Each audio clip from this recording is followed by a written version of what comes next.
What's going on, everybody? Welcome into episode 19 of the MudWatch Sports Podcast on this Wednesday, November 13th, 2024. I'm your host, Zach Malaman, and after a long week off, excited again to talk all the latest in New York sports. But before we do, please subscribe below, follow all of my social accounts. While excited is the word I used a moment ago, it's been anything but to describe the New York football teams. And let's start off with the New York Jets, who are really struggling in the AFC East and now fall to 3-7 after a 31-6 hammering by the Arizona Cardinals on Sunday. The Jets only put up 6 points on the road, 2 Spencer Schrader field goals in the end. And when you look at Aaron Rodgers' stat line, 22 of 35, 151 passing yards, no touchdowns, no interceptions. On the other side for Arizona, Kyler Murray was fantastic in this one. 2 rushing touchdowns in the end, plus a passing touchdown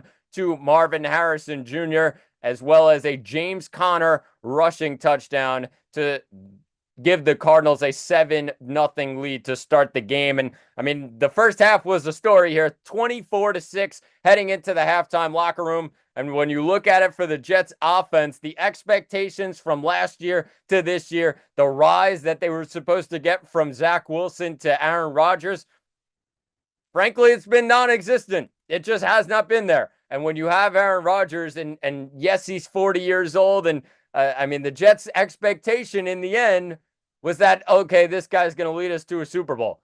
That's just not the reality anymore for Aaron Rodgers. And yes, you can say that there's a lot of excuses. I think when you look at the Jets' offense overall, the leader of that is Aaron Rodgers. And in the end, for this offense to only have 2 points more per game than they do from last year with Zach Wilson at quarterback, there's just no excuse for that. And when you look at the Jets overall this season, they've got rid of Saleh. They've actually been much worse under Jeff Ulbrich. And Jeff Ulbrich, I don't blame Jeff Ulbrich here because Jeff Ulbrich is not a head coach. He's not expected to be a head coach. Yes, comes in as the interim head coach for the Jets. He's not a head coach. He's a defensive mind, and if he focuses on defense, then he could be really successful. But the Jets and Woody Johnson have put the pressure on him to be the head coach, and he's just not that. And he's not going to be able to help the offense out and control the offense.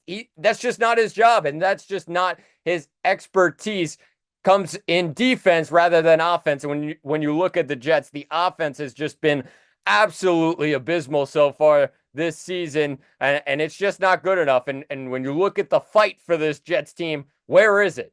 Because 31-6 on the road, only 6 points on the board on offense, you're not going to win any game like that. I think when you look at what separates the good teams and the New York Jets, it's the fight overall to win games. And the Jets simply do not have that right now. Sitting at 3-7, they really just do not fight enough for their logo, for their coach, for anything. They don't fight to win games, and that's the difference right now. And when you don't fight to win games in the NFL, you are going to get trounced each and every game because just the other team wants it more. And the Jets just don't want it right now. And you could see that a lot of these players are just lacking the fight to win games. They don't have it right now. And yes, a lot of that has to do with the losses that the Jets have had this year. I mean, but when you look at it, they still have a chance. They still have a chance. It's very, very slim, but just any team in the NFL, any roster would have the fight to still go after it and win games. The Jets simply don't have that right now, and that's why they're getting mauled on the road in games. They're 1-5 on the road this season. That is absolutely abysmal, and you're not going to be a playoff team. You're not even going to get close to the playoffs if you cannot win games on the road and you don't have the fight to win on the road. And that's simply the Jets' problem right now. I think this season is all but over. When you look at the games coming up, Colts and Seahawks and Jaguars and even the Dolphins as well, and people are saying, oh, well, there's still a chance and maybe they could win the game here or there. All of those teams have more fight than the Jets right now, and that's the difference. And those teams will probably win those games.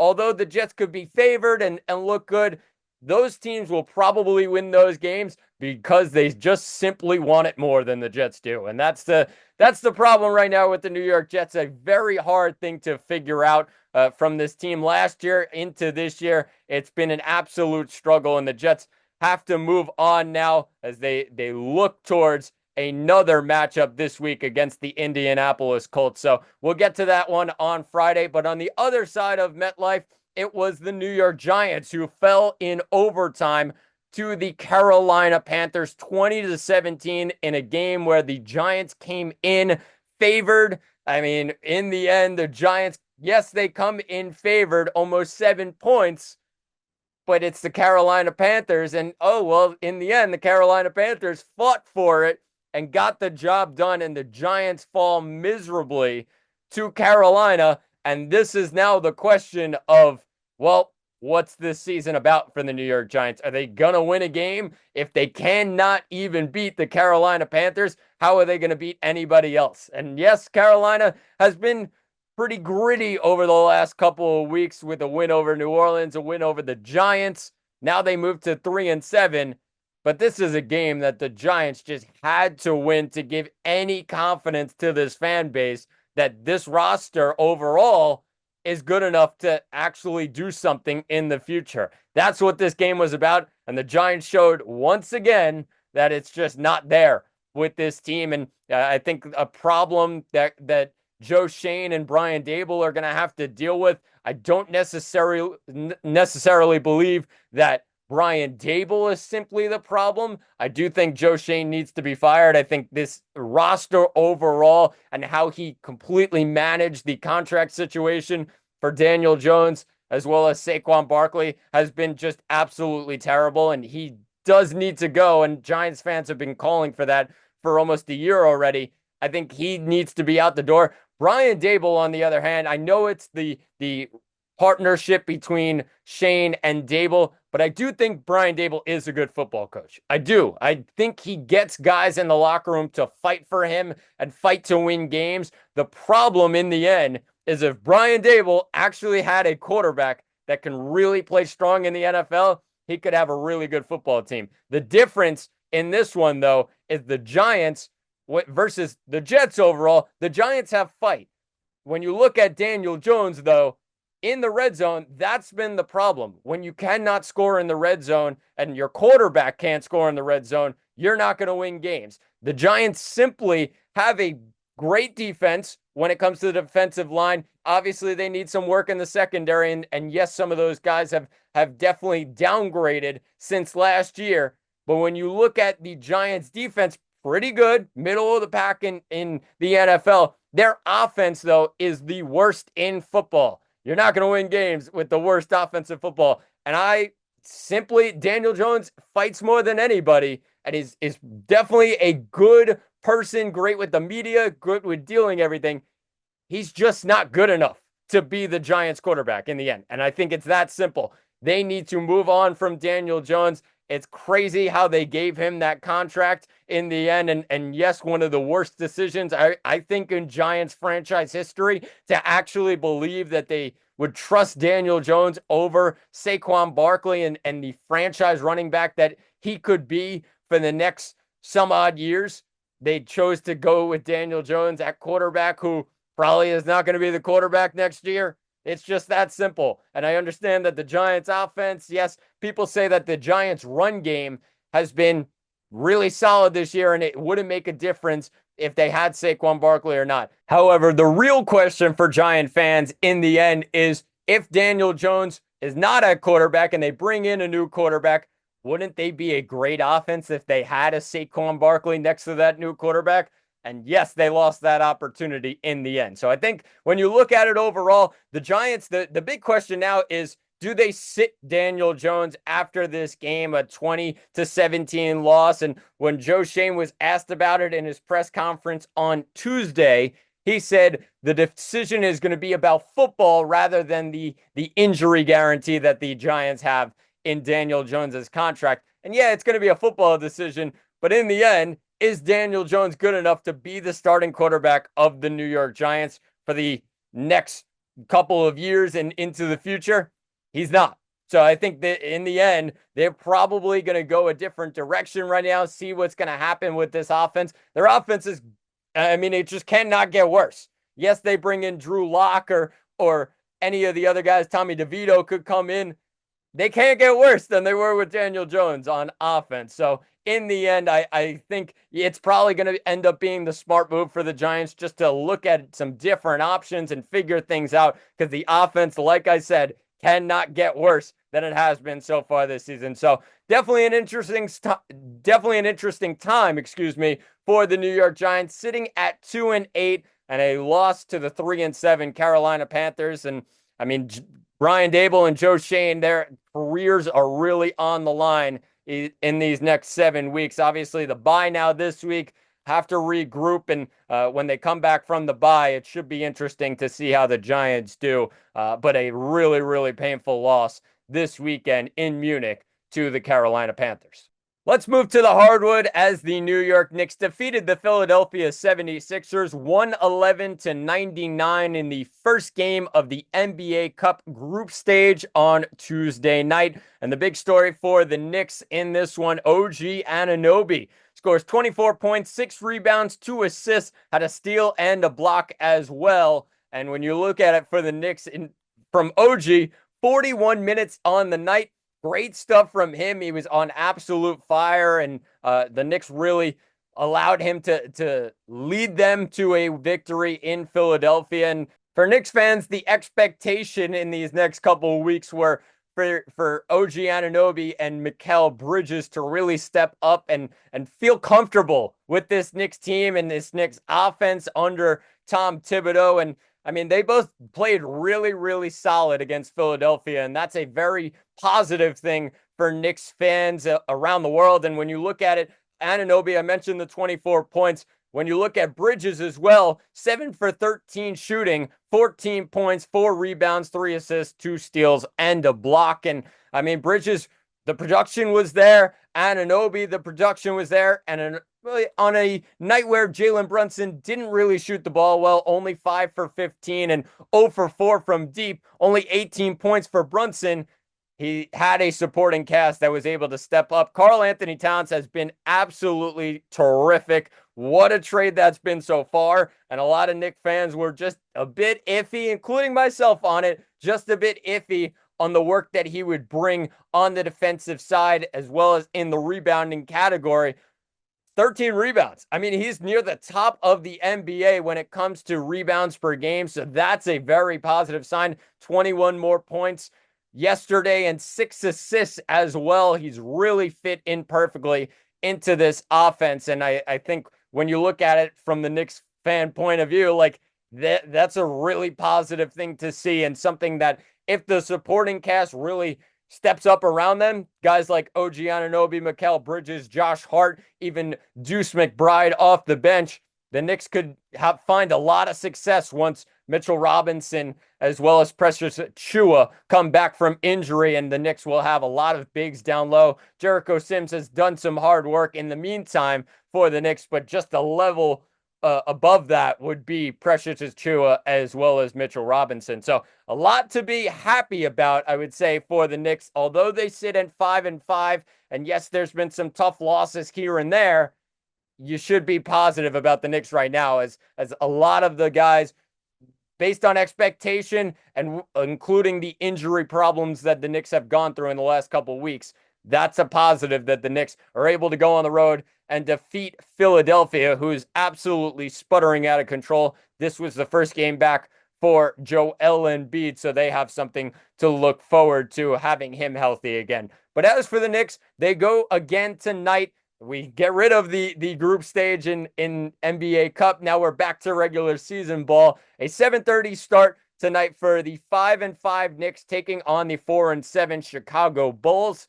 Knicks come in as 7.5-point favorites, total sitting at 229.5. Zach LaVine has been really strong so far for Chicago this season. He's a game time decision tonight. Knicks got a couple guys who are game time decisions, including Jalen Brunson, Miles McBride. when you look at the Knicks coming off a back-to-back here. But I mean, the Knicks should handle this one pretty easily. Like I said, 7.5-point favorites, and Chicago is just looking for something to be positive about this season. And yes, they got some guys getting back from injury and just trying to get healthy and come up with a good team here. I think the Knicks should handle them, though, at the Garden tonight. Should be a good one. Make sure you tune in for that one as the Knicks take on the Chicago Bulls, expecting another Knicks win here coming off of yesterday's positive performance in Philadelphia. And the Knicks, if you are the Knicks, you just can't not drop this one. I think when you look at the positive that came from yesterday, maybe some of the worries that Knicks fans had was just dropping some of those random games and dropping games that they should win. This is one that the Knicks should comfortably win, and definitely something to look out for. So tune into that one, 7:30 tonight. On the other side of New York, we go to Brooklyn, where the Brooklyn Nets take on the Boston Celtics tonight. 7:30 start as Boston comes in as 8.5-point favorites. Nets sitting at 5-6 on the year. Boston are cruising at 9-3. However, the Celtics coming off of a loss to the Atlanta Hawks yesterday. Now the second game of a back-to-back for Boston. And I think when you look at it for the Nets, you look at the game that they had against the Celtics on the road just a week ago. In overtime, the Nets lost to the Celtics 108-104. Nets kept it close, though, and I think that's a positive for Brooklyn. You go up against the top teams and really show out. Cam Thomas had 31 in that game. Dennis Schroeder had 20 as well. And Cam Johnson finally had 18 in that game, like I said, just under a week ago against the Boston Celtics. And I mean, when you look at the Nets overall, what this season is about, I'm sure it's developing the young scorer that is Cam Thomas. Obviously, he's been really strong so far this season, averaging 24.5 per game. But on the other side, Jason Tatum has been electric so far this season, and that's going to be a guy that the Nets have to really focus on stopping here. And if they cannot stop him, I don't think they're going to be able to stop Boston. But when you look at the Nets so far this year, I mentioned Cam Thomas. Dennis Schroeder has been fantastic so far and has really brought in the experience to this Nets team and really just helped them take their game to the next level and allow those guys, Cam Thomas, Cam Johnson, to be off the ball and rack up assists. Dennis Schroeder has done so far this year, but getting those guys into open spots with open looks. And I think that's when you look at a guy like Cam Thomas and say, yeah, he could really get to the next level if he's got a guy giving him the ball rather than bringing it up the court and dribbling and just trying to find the open area in the end. Dennis Schroeder definitely elevates Cam Thomas's game and brings it to another level by allowing him to play off the ball. So that's definitely something to look out for the Net when it comes to the Nets for the rest of this season, and definitely something that Cam Thomas will be excited about for the rest of this year. But as for tonight, 8.5-point favorites the Celtics are, total sitting at 217.5. Should be a good one. I think the Nets, when you look at them at home and the positive performance that they put up against the Boston Celtics just under a week ago, you got to feel a bit confident that they could give the Celtics a bit of a run here and try to get the Celtics at the right time coming off that loss and on the second game of a back-to-back. But the Nets 5-6 right now.